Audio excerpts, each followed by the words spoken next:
So we're going to start here. That's a laundry. That's not a habitable room. Nonetheless, 600mm clearance to the door. I'm just going to go through all of the parameters that have to be met. Virtually makes it impossible, but this case we just got away with it. This is also mounted below a fireproof material being cement sheeting, so otherwise it would have to be at 900. But then again, it is already. Look, the battery starts there. There's a grey area there if you want to call that part of the battery or not. But that's the inverter at the top. So it has its 900mm clearance, and it also has fireproof barrier. Those vents come from the stove to let out the cooking smoke. Might get a bit greasy here, who knows. It doesn't look greasy, nothing else is greasy, the walls aren't greasy, so it's pretty good. Right now it's not completely finished. We've got our CTs wired up, going up that duct. This is Hebel, wasn't strong enough to handle that kind of weight, so I've got these in there. What else we got going on? We've got a 300mm gap here, because that's a manufacturer requirement.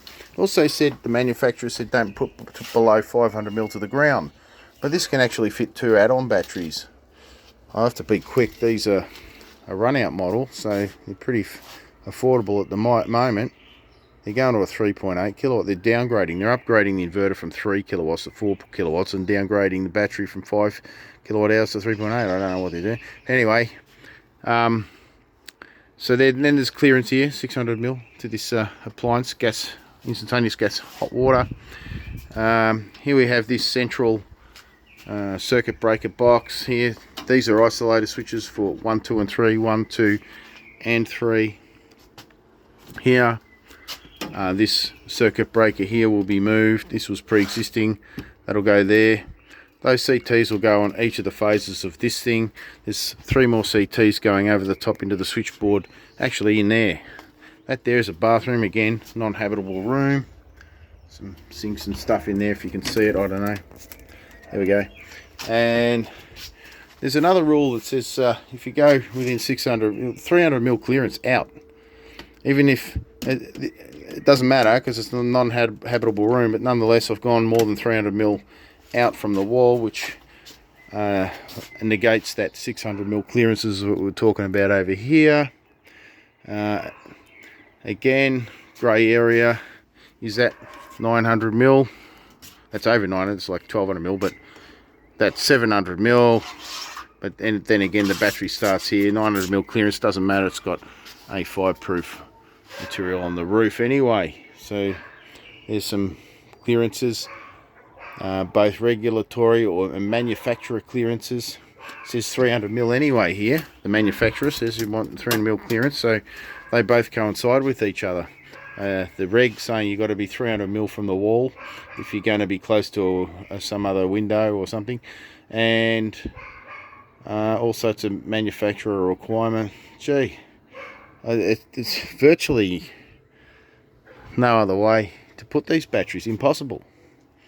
There's no other place. Maybe down here. There's a nice bathroom there. Well, you could fit one in that corner. Kind of. No, not quite. You'd be, look, no way. Like you could do a lap of the house and be lucky to find one spot. Yeah, you could here. You'd have 300 there. You'd have 6, and you'd have a 600 clearance. Yeah, you could fit 2 there, but that's about it. Everything else is doors and windows. You know what I'm saying? So very lucky to be able to fit them here and meet all these ridiculous regulations that they make you go by, because they're scared of a fire. Alright, they're scared of a fire. Fair enough then. Anyway, these have got top entry because they're AC. Doesn't matter, I just make them waterproof by using a trick that no electrician knows about called glue. Right? They made a rule. You have to come in and underneath on the DC side because, everyone's a hack. Forget about glue. No one uses glue. I actually installed this a few months ago. Glue stops water getting in conduit. Hurrah! Gee, I'm a genius. No, that's the standard. So bad that just normal, average things that you take for granted are an exception, which is really very sad. How many kilowatt hours we do today?